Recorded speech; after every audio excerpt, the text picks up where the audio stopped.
Compró la cabaña para perderse. No lo dijo con palabras, lo dijo con la forma en que dejó la ciudad atrás, con las riendas flojas y el polvo en la nuca, como si quisiera borrar caminos antiguos. Wade Lanston había cruzado llanuras y arroyos. Había dejado nombres en oficinas de condados desconocidos. Había firmado con una letra firme la escritura que lo convertía, por un papel y unas monedas, en propietario de un trozo de tierra que para otros no era más que piedra y pino. Esperaba soledad, esperaba silencio y noches para no pensar. La cabaña no estaba sola cuando apareció a la caída de la tarde. Sobre la veranda, una figura pequeña y recta como un pináculo de roca estaba sentada con las manos cruzadas sobre la falda y la mirada puesta en el sendero. No levantó la vista hasta que Wade dejó caer las riendas y el caballo las olió, roncando entre los pinos. Cuando lo hizo, fue como si la montaña hubiera decidido mirar de frente. Ojos verdes, bajo un cabello que el viento no desordenó, la postura firme de quien conoce cada tabla bajo sus pies. «Buenas tardes», dijo ella. No esperaba gente. La palabra «gente» vino sin júbilo ni temor, solo con la constatación. Wade repitió la palabra en la garganta y se descolgó del caballo con movimientos que habían sido rodados por años de huida. No, la serenidad no borraba la precaución. Su mano descansaba junto a la cadera. El revólver, aunque albergado en cuero ya algo desgastado, marcaba su historia con esa promesa de fuerza que nunca quiso ejercer de nuevo. «Compré la cabaña», contestó, la voz como un grano de arena que cae en un cajón de madera. Harrison dijo que estaba vacía. Ella arqueó la ceja. «Mr. Harrison». El hombre de papel, el que cruzó nombres y sellos sin mirar la raíz de lo que vendía. Ive Shepard se levantó con lentitud y se acercó al poyo de la puerta. El sol rompía entre los pinos y tiraba líneas doradas sobre la tabla vieja. La sombra de la mujer, alargada, parecía un estandarte. «Harrison se lleva bien con las escrituras», murmuró Ive. «La tierra se vende si tiene dueño que firma y no la mira. Mi familia vendió papeles que no decían lo que debían decir. No fue que vendieran la promesa». La palabra promesa hizo que Wade la mirara con una mezcla de incredulidad y curiosidad. Había aprendido a desconfiar de palabras grandes en bocas pequeñas. Sin embargo, algo en el modo en que Ive la pronunció, sin florituras, la volvió concreta como un cajón cerrado. Al fondo de la veranda, una mecedora que crujía con cada respiración del aire, y 3 sombreros colgados en una horca de hierro junto a la puerta, uno ancho y abollado, otro de fieltro estrecho, y el tercero, más pequeño, con una cinta que había perdido el color. Objetos que hablaban del paso de manos y de la paciencia de quien cuida. «¿Promesa de quién?», preguntó Wade, y se sorprendió de que su voz sonara más tenue, menos cerrada. Ive miró la barranca, hacia donde el valle se abría en verde y rocas. No contestó de inmediato. El silencio era la persona que faltaba en aquellas tierras. Dejó que el viento lo llenara. Luego dijo: «De mi abuela». Antes de que la gente supiera contar cuántas vetas de plata habría en la montaña, mi abuela dijo que si ese lugar tenía lo suficiente como para convertirlo en codicia, entonces su gente debía cuidarlo y esconderlo. Nadie debía abrir la montaña por dinero. Eso fue una promesa, y alguien debía cumplirla. Wade sintió como un peso antiguo se depositaba sobre la línea de su mandíbula. Promesas heredadas. Sabía de ellas por haber nacido en familias donde la historia era un lazo que asfixiaba. También sabía que unas promesas podían convertirse en cadenas. Había venido a escapar de cadenas. Pero hay cosas que no se escogen simplemente cortando y firmando nuevos papeles. «¿Por cuánto tiempo?», preguntó, buscando una cifra, una ley, un límite tangible. «Hasta que venga alguien digno», replicó Ive con la misma frialdad con que alguien enciende una lámpara para ver mejor. Digno no como dueño, sino como custodio. Alguien que entienda que el metal allí es la sangre del valle, no su salvación. Wade estrechó los dedos sobre la rienda aprendida. El cuero crujió. La palabra digno le cayó con un peso que no supo imaginar. ¿Cómo demostrarse digno? ¿Qué prueba pedía una mujer tejida por las montañas? No había justicia que medir con reglas, dijo su mente. Había solo miradas, silencios y las acciones que, con el tiempo, muestran la verdad. Ella le ofreció el tronco de la escalera hacia la puerta, un movimiento que podía interpretarse como hospitalidad o como ocupación. Wade pensó en su bolso con documentos, en la pistola y en todas las pequeñas razones por las que podría tener que defender algo de forma inmediata. Decidió dejar la conversación en el borde de la veranda y mirar dentro por el deslinde del dintel. La cabaña era la suma de pocas cosas bien elegidas. Sobre la mesa, un candelabro de hierro que había conocido mejores manos, un mapa de papel con marcas a lápiz y una caja de madera donde alguien guardaba correspondencias atadas con cordel. Un abrigo colgado junto al fuego, listo para el invierno y la soledad. En el contrato no decía nada de promesas, observó Wade. Harrison nunca escribe las cosas que hacen falta, replicó Ive. Escribió metros de terreno y lindes y un nombre que ahora es el tuyo. Eso no cambia lo que la tierra exige, ni a la gente que la cuida. Hubo un momento en el que la tarde se hizo fino hilo entre los pinos, y Wade vio pasar sobre la mesa un objeto pequeño y brillante. Un broche de plata con una hendidura en forma de hoja o de rayo. Lo reconoció sin haberlo estudiado antes. Era uno de aquellos emblemas que las familias colocan en las cosas para que las cosas recuerden toques humanos. Ive notó que lo miraba y dejó que sus manos tocaran el metal con una familiaridad que no admitía preguntas. Mi abuela puso eso en la primer cajita que enterraron, dijo. Dijo que si alguien era digno, lo reconocerían. Wade pensó en cómo en Missouri las familias también tenían sus emblemas. Medallas de guerra, fotografías en sepia, culpas escondidas bajo el polvo. Su pasado, sin embargo, no tenía emblemas para mostrar. Tenía nombres a los que había tenido que cerrarles el paso. No habló de ellos. No era el lugar para ello, pensó. Pero el clima de la cabaña, la manera en que Ive lo miraba sin someterse ni ofrecer clemencia, hizo que salieran palabras por sí solas.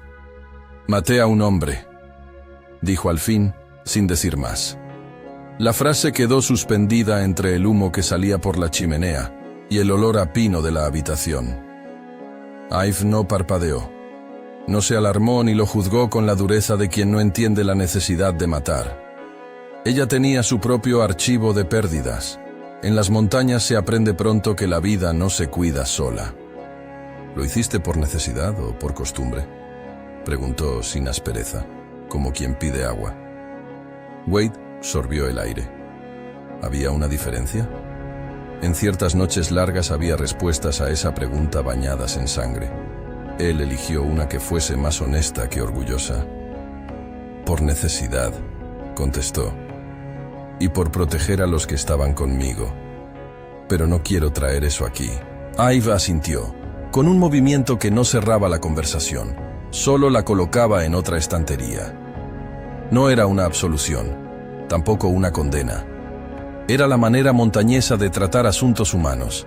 Se les coloca donde puedan hacerse cargo de sí mismos. Si te quedas, dijo, y fue la frase más simple y más complicada que pudo pronunciar, tendrás que aceptar que aquí hay otras reglas. No es un refugio para quien huye de todo. Es un lugar que exige algo a cambio. Antes de firmar papeles, antes de clavar una barbilla en una mesa, quiero que veas la montaña. En la linde entre la veranda y el camino había un viejo aljibe de madera. Ive puso una mano encima como quien toca un recuerdo. Wade pensó que la invitación a caminar hasta lo alto no era solo un gesto de anfitriona, era una prueba, un modo de ver si la sangre de alguien corría en la dirección correcta cuando la tentación vacilaba. Él aceptó, porque en el fondo su ambición no era el metal, era la posibilidad de pertenecer a algo que no lo condenara a huir siempre. Antes de subir, guardó la pistola en la bolsa de cuero y la dejó colgando del gancho que había junto a la puerta. No por respeto hacia la mujer, sino porque la montaña tenía sus reglas y se demostró preferible llevar la conciencia ligera. Ive miró la bolsa, la pistola, y sonrió sin gesto. No era señal de juicio, sino de reconocimiento. Hay formas de romper promesas, pero son peores que dejarlas, dijo.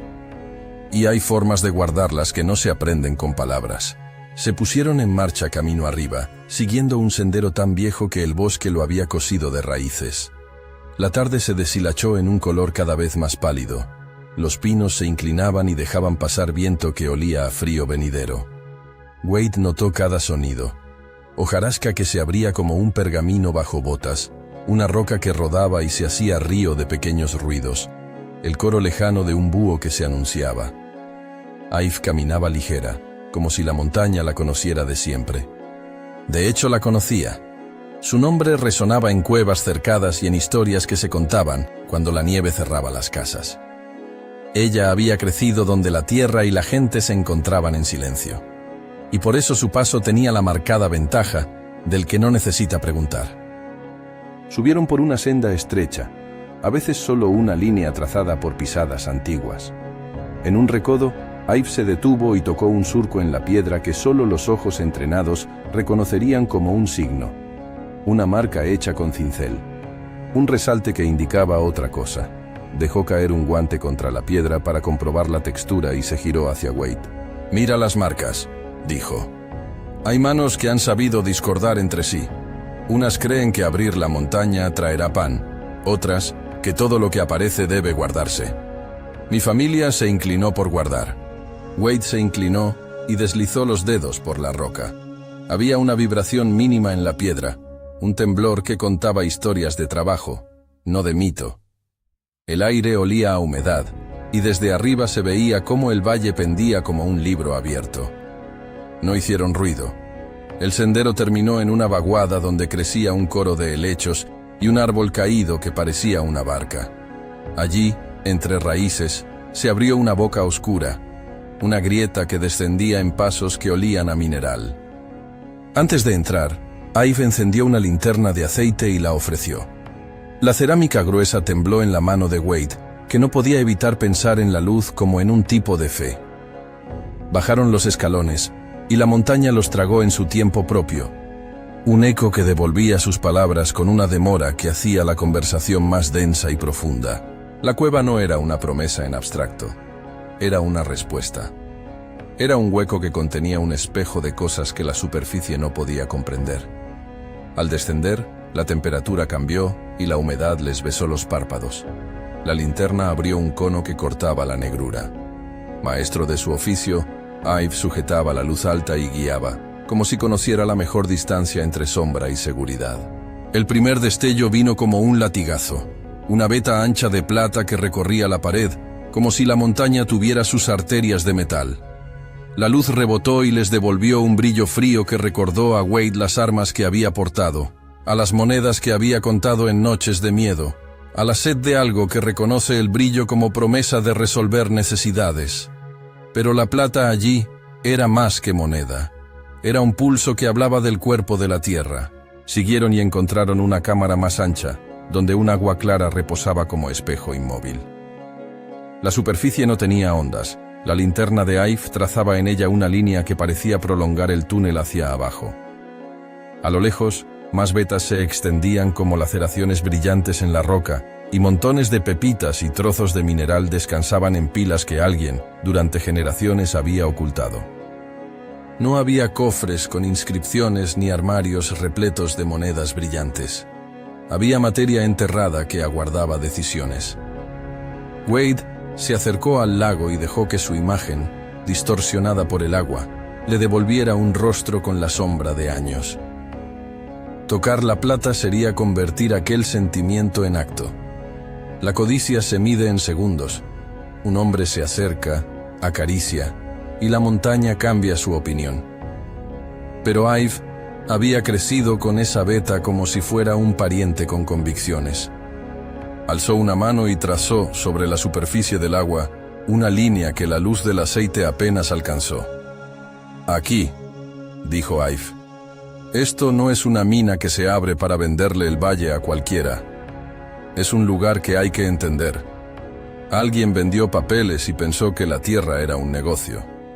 Mi abuela sabía que lo que había allí, en manos equivocadas, arruinaría la vida de abajo. Los ríos, los árboles, la gente. Por eso juró protegerlo. Por eso enterraron las marcas.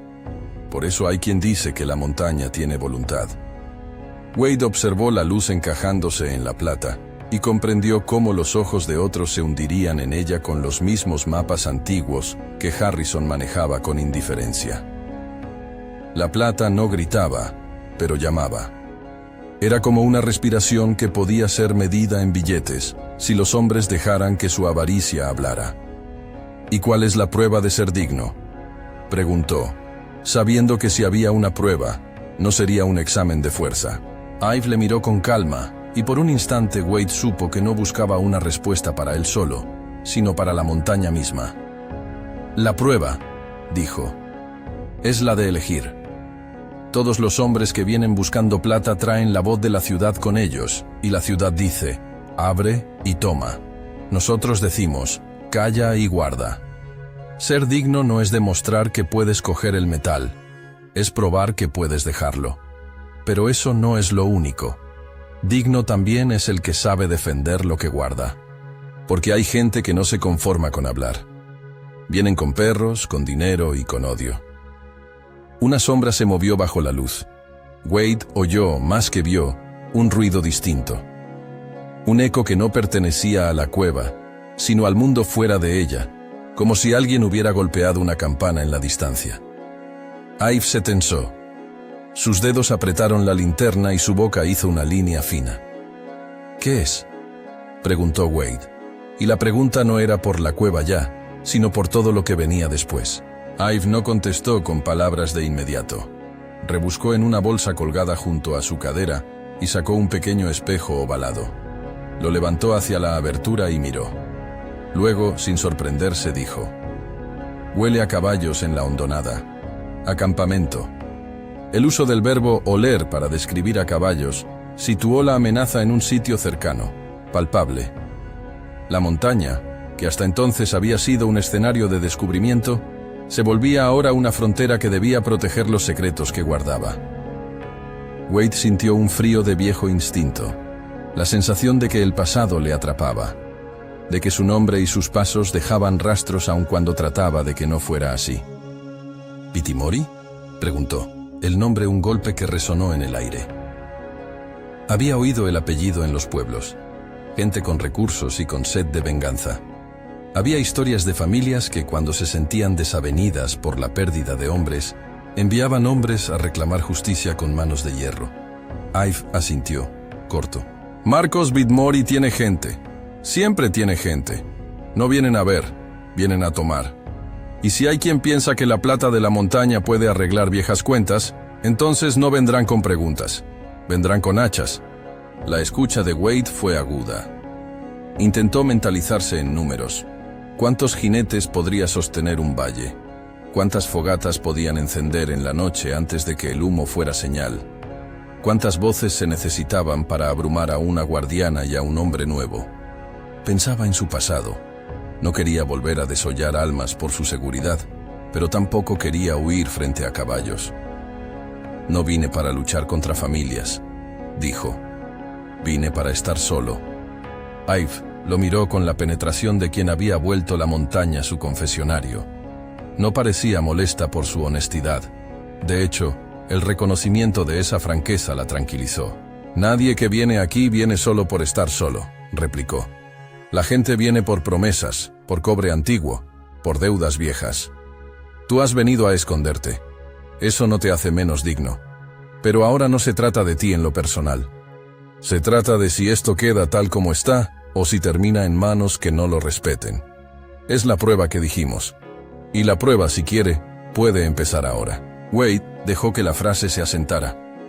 La cueva los envolvía con su aliento mineral, y la luz de la linterna proyectaba sombras que se movían como barcas. Fuera, el día se hacía nido del crepúsculo. Dentro, la plata seguía sin hablar salvo por el reflejo. Era tentación y mandato, conflicto y hogar. «Si vienen», dijo Wade, «no saldré corriendo». Era una promesa temblorosa. No tenía la seguridad de quien hace juramentos, sino la fatiga de quien ha decidido enfrentar lo inevitable. Ive sonrió sin bromear. «No te pido que luches por orgullo. Te pido que luches por la tierra que te acoge. Y te pido que comprendas esto. Si proteges algo así, te costará. No hay victoria sin factura. Si crees que puedes pagarla con huida, sal ahora. Si crees que puedes pagarla con sangre, entonces quizás esto no sea un lugar para ti. Wade miró la veta de plata y pensó en las manos que su familia había enterrado en la tierra de Missouri, en las cabezas que había tenido que inclinar ante la inevitabilidad de la guerra doméstica. Pensó en las promesas incumplidas, en palabras pronunciadas por el miedo. Pensó en Ive Shepard y en cómo su mirada no pedía que él fuese héroe, pedía simplemente que eligiera. Afuera, a través de la garganta de la entrada, el sonido de cascos se hizo más claro, como si la montaña hubiera decidido devolver el rumor y convertirlo en certeza. No eran los pasos de una persona cualquiera, eran varios. Se acercaban en hileras, como si la ladera fuese a despertarse para vomitarlos. Ive colocó la linterna contra la pierna de Wade y dejó que la sombra cortara una línea entre ellos.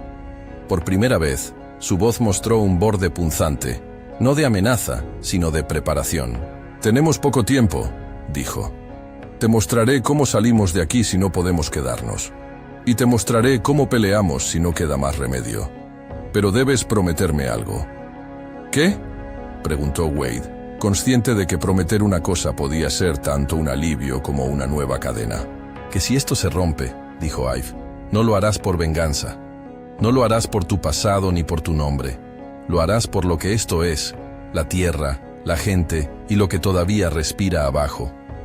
Y si eso te exige alejarte, irás con la conciencia de haberlo intentado». Wade la miró, y la decisión no fue de un segundo. Era un paciente cómputo de por qué había venido a la cabaña. Había querido desaparecer, sí, pero sobre todo había buscado un lugar que no le exigiera repetir su pasado. Miró la plata, la cueva, el espejo de agua. Miró a Ive. Esa mujer que no era ni madre, ni amante, ni juez, sino una guardiana con manos curtidas. Y habló despacio, como quien pesa una palabra en la boca. «No lo haré por venganza», dijo. «Lo haré por lo que diga la montaña, y por quien la necesite». La linterna dibujó un triángulo de luz que se cerró sobre sus rostros. Las botas resonaron allá abajo. Los jinetes estaban, sin duda, removiendo la hondonada, interrogando la distancia. Wade recogió su pistola del borde del banco y la volvió a guardar en el cinturón sin apuro, no por falta de cuidado, sino por convicción naciente. Si la promesa era suya también, sería con la cabeza erguida y con la posibilidad de pagar la factura.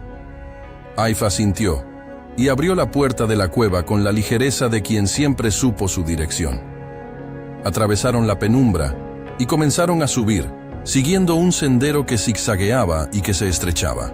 Al salir, el viento les dio el rostro como una mano que pregunta por su lealtad. Desde la altura, el valle se veía distinto. Los destellos de luz en la distancia marcaban no solo casas, sino antorchas que alguien encendía para ver mejor. Y allá abajo, en la curva del río, el humo se levantaba en una columna estrecha. No era un fuego aislado. Eran varios fogones, y el golpe de sus movimientos sugería gente que maneja caballos con la soltura de quien busca factura. Wade sintió que el pasado rozaba las puntas de sus dedos. «Si son Bid Mori», musitó, «pedirán sangre por lo que creen perdido». «Pedirán lo que quieran», contestó Ive. «Ellos traen la ley de los hombres que solo entienden una cosa, la toma. La línea entre ellos y la hondonada era un surco que podía cerrarse con astucia o abrirse con violencia.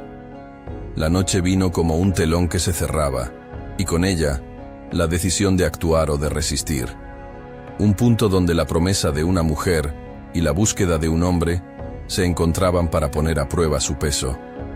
En el filo de la montaña, con el valle como testigo, Wade y Ive se prepararon. No lo sabían todo. No sabían cuántos jinetes ni qué nombre gritarían en la oscuridad. Sabían, en cambio, que la plata no era solo metal, que la promesa no era solo palabra. Sabían que aquel lugar demandaba custodios y quizá corazones que aceptaran pagar la factura. El primer sonido de una voz que provenía del valle hizo eco en la garganta de la noche. Un grito corto, afilado, y un nombre que clavó en Wade la certeza de que no vendrían a dialogar. Su pasado y la historia de Ive convergían en un momento pequeño y enorme. La cabaña, al pie de la montaña, se volvió un punto en el que se decidiría si la promesa seguiría vigente o si el mundo de papeles y violencia la pulverizaría. Wade apretó la pistola con calma. Ive ajustó una cuerda a la cintura, no por miedo sino por costumbre. Había en sus rostros la mezcla de cansancio y resolución de quien ha decidido que su vida ya no será solo para huir. Había, además, esa hospitalidad extraña de las montañas. Quienes las cuidan no piden coronas, piden compromiso. La noche cayó. Desde abajo, el ruido de botas y voces ascendió como una marea que golpea la misma roca. La promesa, la hija de la montaña, y el hombre que compró una cabaña para perderse, se quedaron mirando cómo el mundo intentaba redistribuir lo que allí se guardaba. La respuesta aún no estaba dada. Si te interesa descubrir por qué una cabaña guarda un secreto así, suscríbete para no perderte el resto de historias como esta. La noche se cerró sobre la ladera como una mano antigua. Abajo, en la hondonada, las llamas de los fogones eran puntos que se movían con voluntad propia. Allí se arremolinaban voces y cadenas de fría conversación. Wade y Ive se retiraron a la cabaña por una hora que olía a pino y a pólvora reciente. No era tiempo de dormir todavía, era tiempo de armar un plan con las cosas que llevaban: conocimiento, astucia y la forma en que el miedo puede volverse orden. Ive desempolvó un saco de lona y con una paciente eficiencia fue sacando objetos que cabían en una mano: cuerdas, una paleta pequeña de hierro para marcar el suelo, pequeñas cápsulas de aceite que se usaban para las linternas y al final un trozo de plata envuelto en paño. No era mucho, y sin embargo su brillo alcanzaba la habitación con la insistencia de una verdad a medias. «Es una muestra», dijo Ive sin alardes. «No largo, solo un cebo. Si los Bitmori creen que aquí hay un filón fácil, se vendrán directos. Hemos de hacerles creer que han dado con algo. Entonces seguirán el rastro y se marcharán satisfechos. Mientras tanto, nosotros movemos el tesoro de verdad por el paso estrecho, sin violencia innecesaria, si es posible. Astucia antes que pólvora». Wade la miró.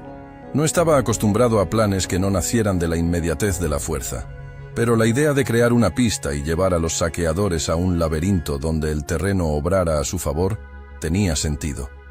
Inevitablemente, la alternativa era agachar la cabeza y dejar que la loma fuera arrancada hasta la roca harta. Él ya había visto pueblos desmigajados por la codicia. No era solo metal lo que se perdía, eran ríos, huertos, familias enteras.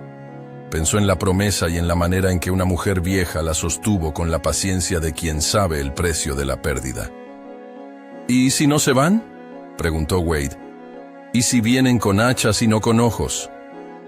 Ive dejó el trozo de plata en la mesa, lo envolvió en trapos y lo ató con cordel.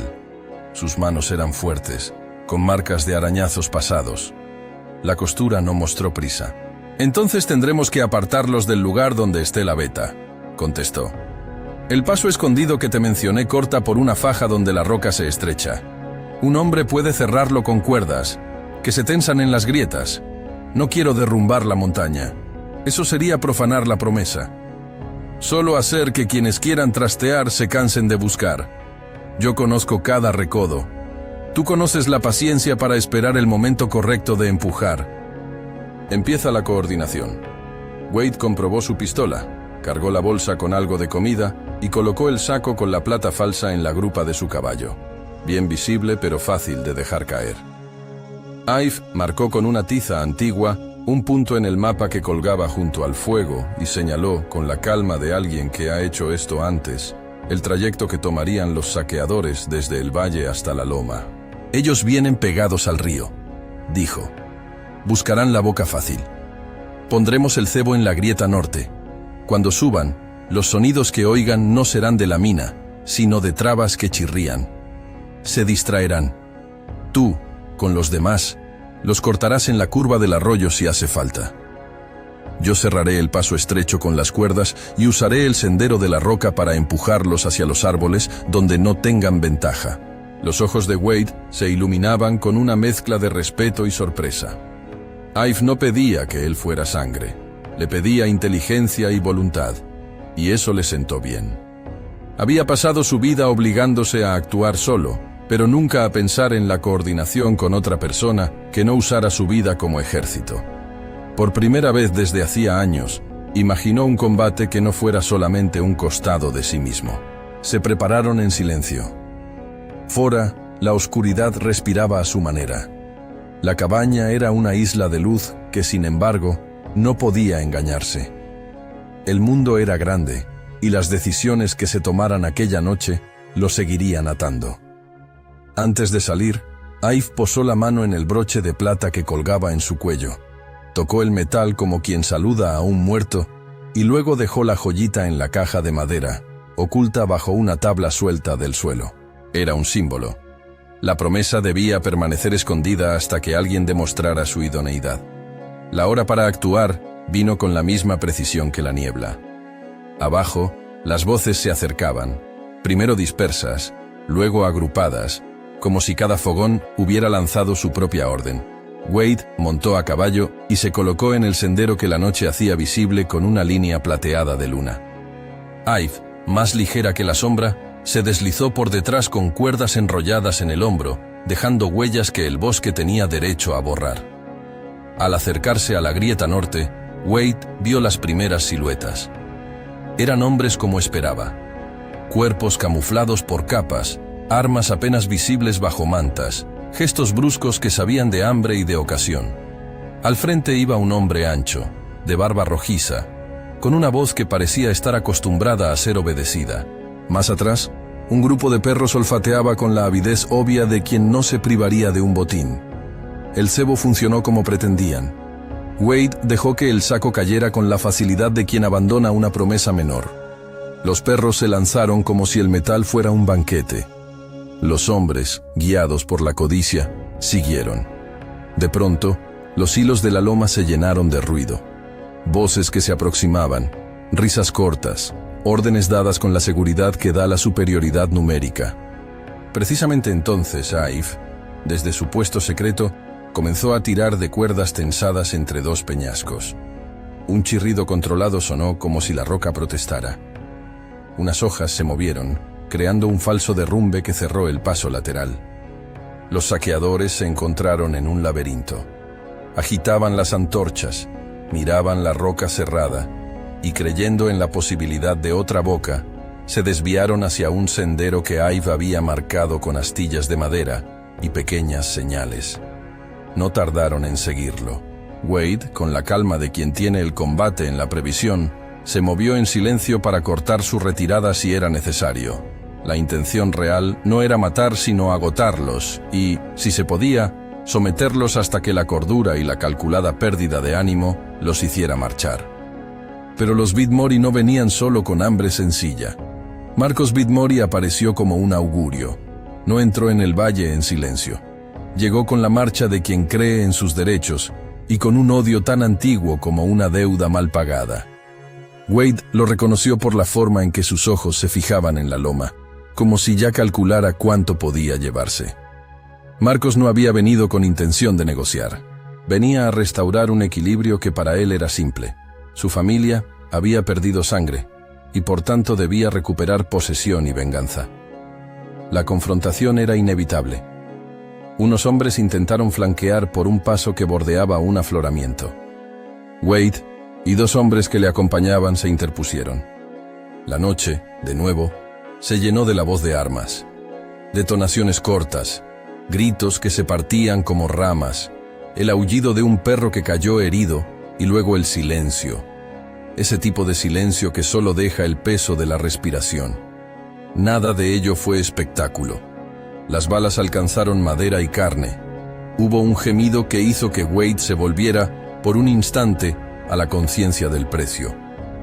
«¡Retroceded!», gritó Marcos, que había visto el cebo. «¡Tomad la carga y tirad para arriba! ¡No os quedéis aquí!». Pero el plan de Ive usó el terreno de modo que los hombres, confundidos, no pudieron reagruparse con facilidad. Entre la oscuridad y la roca, algunos cayeron en un pozo angosto, que la lluvia había creado y quedaron aturdidos. Otros, tras perseguir un brillo falso, encontraron un cerro con cuerdas tensadas que hicieron caer ramas encima de ellos, frenando su avance y lesionándolos sin matarlos. Wade observó con la dureza de un hombre que había visto la violencia tomar nombre. Aquello no era victoria, era selección. Marcos, sin embargo, no aceptó cuentas a medias. Fue él mismo quien, entre la confusión, se abrió paso hacia la loma. Su presencia era una piedra que no se movía. Wade lo vio venir con un paso que no conocía dudas. Lo que siguió fue un sobresalto de hierro y sudor donde dos hombres se miraron con la velocidad de los que saben que, tras esos ojos, hay una historia de agravios pendientes. Se enfrentaron en la entrada de la cueva, donde la luna apenas les tocaba y la roca devolvía el sonido con una crueldad magnífica. No fue un duelo largo, fue la convergencia de historia y consuelo. Wade no quería matar por gusto. Marcos sí quería restituir lo que creía suyo por derecho. Al principio, todo fue empujes y gritos cortos, manos que buscaban botones de orgullo, movimientos de quien ha manejado armas desde joven. Luego, en un momento que no olvida, Wade sintió la necesidad de parar la avalancha de violencia que Marcos representaba. Fue una decisión que le costó. Cada golpe que dio, cada empujón que dio, llevaba la sombra de sus muertos en otras noches. Al final, Marcos quedó malherido en la faja de roca, incapaz de levantarse. No murió. Gritó, maldijo, y con la lengua entre los dientes pidió lo que siempre piden los que han olvidado la vergüenza, que alguien valide su herida. Wade, con las manos temblorosas, le ofreció una calma que sabía a sacrificio. Podía haber terminado la historia con una bala en la sien. No lo hizo. Le ató con una cuerda que hizo de esposas improvisadas y mandó a dos hombres, heridos pero vivos, a vigilarlo. Fue un acto que no borró la necesidad de pagar la factura por la violencia, pero evitó un cierre sangriento. Cuando la furia se calmó lo suficiente para poder pensar, la noche se adueñó del valle. Los Bit Mori, confundidos y exhaustos, comenzaron a retirarse en orden. Algunos, dolidos y humillados, lanzaban la promesa de volver. Otros tuvieron la prudencia de no tentar más. La cueva, que había sido objetivo, siguió en silencio. Su espejo de agua intacto, sus vetas ocultas bajo la roca que ahora respiraba hondo. Ive, con la boca apretada, revisó a los suyos y a los ajenos, con la severidad de quien sabe que la vida no se recupera con facilidad. Cuando la calma llegó, Wade se quedó de pie unos instantes junto a Marcos. Miró su rostro, febril, y la mano que habíase armado tantas veces apretó el aire. No sintió triunfo. Sintió un cansancio que se le metía en la médula. Había hecho lo que debía, sí, por la promesa y por Ive, pero la sombra de sus acciones pasadas no desaparecía como por arte de magia. Allí, bajo la luna, comprendió que la dignidad no se compra con victorias. Se paga con renuncias, con noches sin sueño y con remordimientos que hay que aprender a sostener. De regreso a la cabaña, Ive curó las heridas con manos expertas. No era solo tratamiento físico, ella conocía las heridas del alma y las trataba con la misma mezcla de aceite y palabras. Curó cortes, vendó tobillos, limpió la sangre de la garganta de un perro que habían conseguido rescatar. No preguntó a Wade por la forma exacta en que cada hombre había sido reducido. No lo necesitaba. Sabía que la violencia había venido y que había que hacer que los presentes siguieran siendo humanos. «Pagaste», dijo Ive sin ánimo de reproche, solo con una constatación. «Pero no la pagaste con la misma moneda». Wade la miró. Sus manos estaban manchadas de tierra y sangre. La suela de sus botas marcaba el polvo con huellas que parecían recuerdos. «No la pagué con nada que me limpiara», contestó. «Solo hice lo que había que hacer».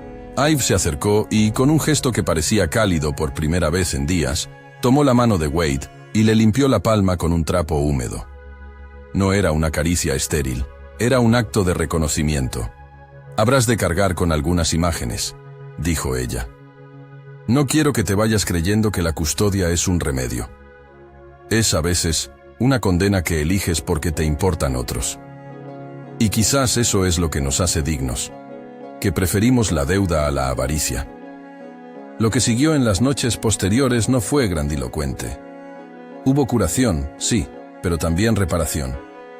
Reforzaron la cabaña, clavaron nuevas tablas en el poyo, recomenzaron con una chimenea que había quedado floja por un disparo que alcanzó un rincón.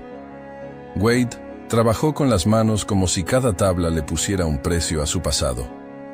Ive le enseñó dónde clavar, cómo preparar una mezcla de barro para sellar grietas, cómo escuchar los sonidos de la madera cuando se acomoda en su lugar. Entre clavos y conversación automática, hablaron de cosas pequeñas, de recetas, del modo de amasar pan con una mano que había aprendido de niña, de la manera divertida en la que su abuela guardaba flores secas en libros. No hablaban mucho del combate. Lo evitaban como a una herida abierta que necesitaba costura lenta. Con el tiempo, llegaron consecuencias que no pudieron evitar. Las noticias de la refriega se extendieron por el valle, como una tela que toma la historia y la vuelve menos íntima. Hubo autoridades locales que preguntaron por el incidente, hombres de ley que deseaban saber por qué un forastero terminaba en medio de lo que, en sus papeles, era un asunto privado entre familias. Wade tuvo que presentar los papeles de compra. Improvisó una historia con coherencia. Había comprado legalmente, había encontrado gente en la propiedad y había defendido su territorio con lo que tuvo a mano. No dio detalles de la cueva. La ley no podía escuchar la promesa. La lealtad no figura en un registro. Hubo, también, noticias de la herida de Marcos. Soplaba entre las casas que la humillación había sido mucha y la rabia aún no se había extinguido. Wade lo sabía. Las familias que herían por orgullo no olvidan pronto. Vivir en la ladera no significaba vivir seguro. Significaba que cada amanecer podía traer una nueva sombra. Pero, como la vida rara vez permite la suspensión perpetua, la montaña empezó a cobrar una calma, que no era la mera ausencia de ruido, sino la resultante de una elección a favor de cuidado. La gente del valle envió a 2 hombres que no tenían nombre de Whitmore y que, con ojos de curiosidad, fueron invitados a compartir pan y sombra en la cabaña. No eran espías. Eran campesinos que temían lo que el saqueo traería a todos. Pidieron con la sencillez de quien vive cerca del daño que se protegiera el manantial y los bosques que alimentaban los prados. Wade y Ive escucharon y accedieron. No era una decisión política, era una forma de extender la promesa a quienes realmente vivían con la tierra. La siguiente primavera trajo un jardín de tareas que funcionó como pacto tácito para la ladera. Wade se quedó. No fue una decisión romántica abrupta, como se lee en las novelas. Fue una suma de pequeñas renuncias y de momentos en los que prefería cuidar una raíz antes que tomar un camino seguro.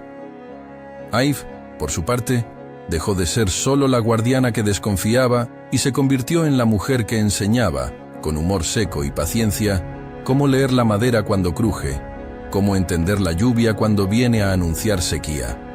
Compartieron la responsabilidad de la cueva en rituales prácticos. Cada luna nueva revisaban las marcas, aseguraban los pasos, limpiaban el espejo de agua y registraban dónde las vetas mostraban su pulso. Guardaron la plata que había quedado como verdadero tesoro en paquetes bien escondidos y la sumergieron bajo capas de rocas pequeñas para que la codicia no pudiera encontrarla con facilidad. En ese proceso Wade contó más de su historia, no con justificaciones, sino con confesiones que se parecían a remiendos. Habló de una ciudad, de la urgencia que antes le guiaba, de la vez que tuvo que elegir entre su gente y su orgullo.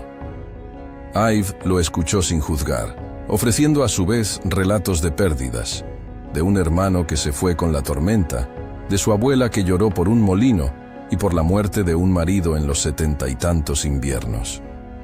Sus historias se entrelazaron no porque buscaran redención mutua, sino porque compartían el modo en que la responsabilidad lastima y a la vez da forma. El afecto entre ellos fue algo que creció lento, con la calidad de las plantas que se arraigan bajo la nieve y se abren el primer año en flor. No fue un incendio, fue un calor que se quedaba. Wade observaba a Ive trabajar, cómo arreglaba una sartén con paciencia, cómo hablaba con los caballos como si entendieran, cómo cerraba la puerta con cierta ceremonia que parecía darle descanso a su propia historia. Ive, por su parte, veía a Wade en las mañanas, volteando piedras en la tierra con la persistencia de alguien que quiere dejar algo neto tras su paso. Había risas contenidas, miradas largas que no necesitaban añadidos, silencios compartidos que eran por primera vez un hogar. Hubo, aún así, noches en que la memoria le reclamaba a Wade. Soñaba a menudo con figuras que no eran ya necesarias y con puertas que no cerraban. En una de aquellas madrugadas, Ive lo despertó con una taza de té y una frase que no buscaba arreglo moral sino consuelo práctico. «Si te pesa», dijo ella, «aquí puedes ponerlo en la madera. Tómalo y dóblalo con golpes honestos. Haz con él algo útil. Una viga, una mesa. No lo escondas. No lo guardes como arma. Que sea trabajo». Wade sonrió con una ternura que sabía a dolor. Empezó entonces a tallar un brazo de madera para la mesa del comedor de la cabaña. En la chapa escribió con una pequeña herramienta una palabra que no dijo en voz alta: pertenencia. No era lo mismo que perdón. No era una absolución divina. Era una decisión humana que dependía de acción cotidiana. Con el tiempo, el rumor sobre la cueva dejó de ser un arma y se volvió una leyenda tenue en las bocas de los niños del valle. Los Whitmore siguieron siendo una sombra que, de vez en cuando, mandaba a 1 o 2 hombres a tantear el terreno. Cada vez que eso pasaba, Wade e Ive actuaban con la misma mezcla de prudencia e indignación que les había guiado la primera noche. A veces la ley local acudía. Otras veces, los hombres del valle ofrecían su ayuda. La custodia de la montaña dejó de ser un secreto exclusivo para Ive y su familia. Se fue transformando en una promesa comunitaria que el viento llevaba por el río. Hubo consecuencias morales que no desaparecieron. Wade no firmó papeles que borrasen su pasado. Los que habían conocido lo que él había hecho en otras tierras no olvidaron pronto. Algunos lo miraban con recelo, otros con agradecimiento. Él aprendió a vivir con esos dos reflejos. Y, en noches de luna, cuando sentía la vieja urgencia asomar, tomaba la mano de Ive y ella le devolvía una calma que no curaba, pero que estabilizaba. Una tarde de otoño, mientras arreglaban la puerta vieja, Wade sacó el broche que Ive había guardado durante años y lo sostuvo entre las manos. La plata tenía la hendidura en forma de hoja que su abuela había tallado. Era un símbolo más que un metal. Representaba la promesa, la sangre de la tierra y la necesidad de preservarla. «¿Por qué esperó tanto tu abuela?», preguntó Wade, con la simpleza de quien quiere entender por qué los juramentos pesan. Ive se apoyó en la escuadra y miró el valle que se extendía hacia el río, donde hombres sembraban y arreaban ganado. Sus ojos se humedecieron de una emoción que no era fragilidad, sino memoria. «Esperó», dijo ella, «porque sabía que nadie entra en una montaña para guardarla, si antes no comprende que todo lo que tomas de la tierra se te devuelve si no la cuidas». Pensó que la promesa solo tendría sentido si un día alguien viniera y dijera: «No abriré la montaña para llenarme los bolsillos, la protegeré por lo que ella permite que respire». Esa es la prueba, elegir. No solo guardar por orgullo familiar, sino por el bien común. Wade entendió entonces que la promesa no había sido concebida solo para mantener plata lejos de manos ajenas. Era, sobre todo, una forma de preservar un equilibrio. Enviar la codicia lejos, o al menos ponerle límites.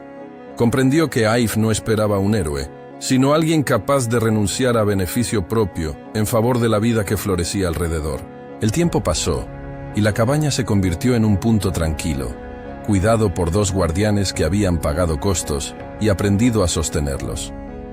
Wade dejó atrás la urgencia de la huida y se instaló en la paciencia del trabajo. Ive dejó atrás la soledad que la hizo firme y encontró a alguien con quien decidir cuando la tierra pedía cuidado. No hubo promesas rimbombantes ni declaraciones que fuera necesario repetir. La vida lo dijo todo en las tareas compartidas, en la reparación de techos, en el cuidado de la fauna, en la forma en la que a veces simplemente se miraban y los ojos bastaban. El broche de plata volvió a su caja bajo la tabla suelta de la cabaña, no como símbolo de poder, sino como un recordatorio. Guardaron la veta, La cubrieron de nueva roca y plantaron arbustos que la camuflarían. La promesa se cumplía en actos pequeños: permitir que los árboles crecieran, no abrir la veta para vender, enseñar a los jóvenes del valle a respetar el manantial. En la práctica, la custodia era una labor que exigía coherencia diaria. Una tarde lenta, mucho después de la primera refriega, Wade e Ive se sentaron en la veranda al atardecer y miraron el río. Las sombras se alargaban y el aroma del pino mezclado con tierra húmeda dibujaba en ellos una sensación de hogar. Wade apoyó la cabeza un segundo en el hombro de Ive, y ella no se apartó. No hubo palabras importantes que fueran necesarias. Había, en el silencio, un pacto más íntimo y sencillo. La promesa ya no era solo de una anciana. Era carne que ambos compartían. ¿Qué prometió tu abuela exactamente?, preguntó Wade, con el acento suave que tienen las preguntas que buscan asentamiento. Ive le miró, y un gesto que era mezcla de humor y seriedad asomó en su boca. Que mientras hubiera alguien que comprendiera el valor de no venderlo todo, la montaña estaría resguardada, dijo. Y que aquel que llegara con las manos limpias de codicia sería el indicado para quedarse. No dijo que sería fácil, dijo que sería necesario. Wade entendió entonces que lo que la hija de la montaña esperaba no era un salvador de epopeya, sino a alguien que, con la dignidad como guía, estuviera dispuesto a pagar su cuota. La promesa no pedía inocencia, pedía elección. Ive había esperado a que alguien escogiera la tierra por encima de la ganancia, y ese alguien había llegado de una manera abrupta y humana. Herido, con un pasado y la disposición a no dejar que la montaña fuera aplicada a una subasta. Al caer la noche, con las estrellas prendidas como un parpadeo de plata lejana, Wade y Ive colocaron el broche en la caja una vez más. Esta vez, junto con la joya, pusieron un pequeño papel con una palabra escrita por Wade: custodiar. Lo enterraron bajo un piso suelto que ahora formaba parte de la cabaña.